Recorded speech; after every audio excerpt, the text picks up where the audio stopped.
sjá hérna hjá Fásis eftir smá pásu frá söngvakeppninni og við erum byrjuð í undirbúning að fara til Svíþjóðar og okkur langar svolítið að kynnast fólkinu sem bak við Gretu og hér ég með Ásgeir Helga og kannski bara best að byrja hvað ert þú að gera fyrir Gretu? Já, Greta hafði samband við mig og spurði hvort að ég væri til í að koma í stúdíó og þau vildu taka upp skugga. Þannig að ég kem fyrst inn sem skuggaveran í grafíkinni. Já. Og ég sagði bara, já, það verður nú ekkert mál og ég geti örugglega hjálpað þeim eitthvað.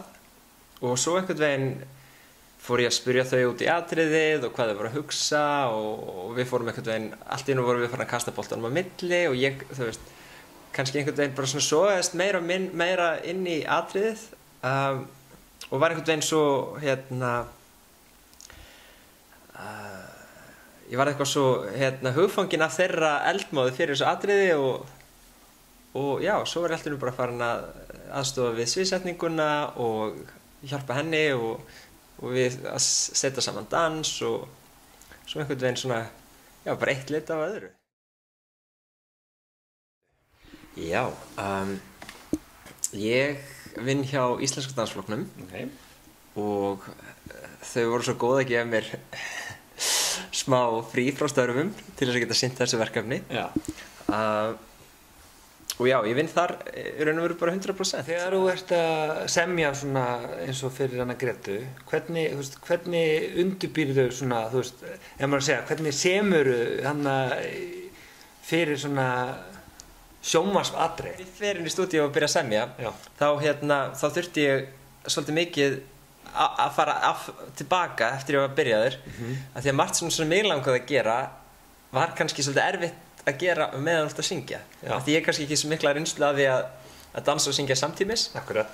Og þá náttúrulega kannski erfitt að vera á fullu með efri líkamann á hálsinn á meðan þú ert að reyna að koma tónunum fallega út við þér. Já, þannig við þurftum aðeins ég þurfti aðeins einhvern veginn að setja mig aðeins inn í spor. Já.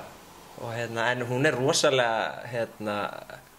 rosalega físísk manneskja og ótrúlega og á auðvelt með að grípa sporin og ég að láta hann að gera nokkra flotta hringi og eitthvað svona.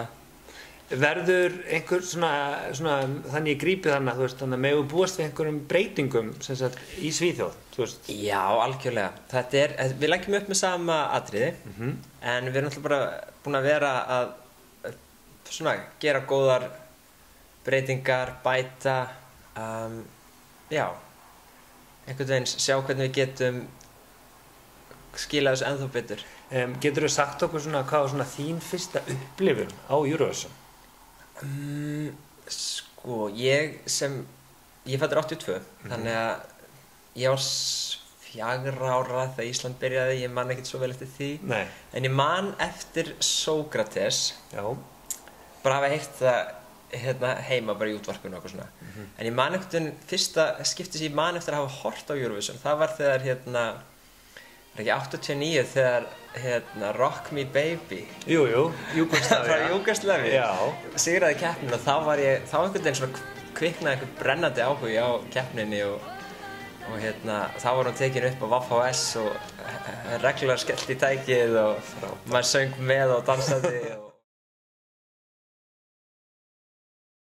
bara sjá þessi Stokkólmi, því að þetta geðveikt gaman og verða ekki bara, þú veist, að hafa gaman að þessu og skemmta sér vel saman og einhvern veginn, þú veist, njóta þess að þurfa ekki að fljúga alla leiðina til Kákasuslanda og fara á hausinn í kjölfarið. Nei, þetta frábært og gaman að heyra hvað margir að koma, minnst það geðveikt.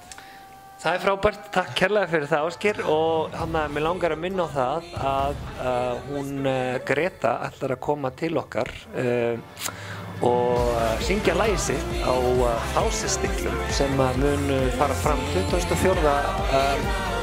apríl næstkomandi og verður klukkan 5 á Sólon. Allir að mæta þangað.